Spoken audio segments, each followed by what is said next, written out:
Hér sjáum við mælaborð Aurbjargar en með mælaborðinu hægt að fylgjast með öllum helstu stærðum í fjármálum einstaklinga sem eru áskrifendur hjá Aurbjörgu.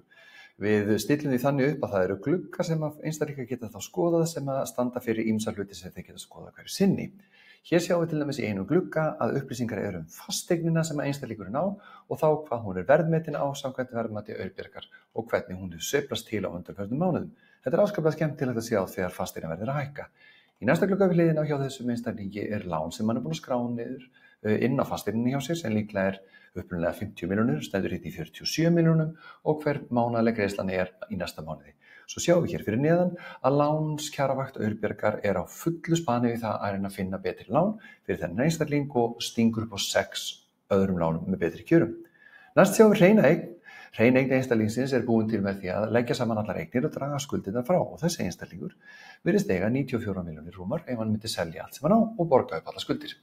Svo sjáum við hérna upplýsingar verðbólgu og meginvexti Seðlabanka Íslands. Hér neðst sjáum við síðan greiðslumat Aurbjargar sem er unnið í samanburði við eignavaktina sjálfa.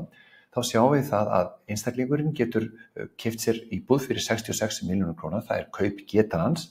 Hann hefur getu til þess að taka lán upp á 44 milljónir og borga því 367.000 krónur á mánuði.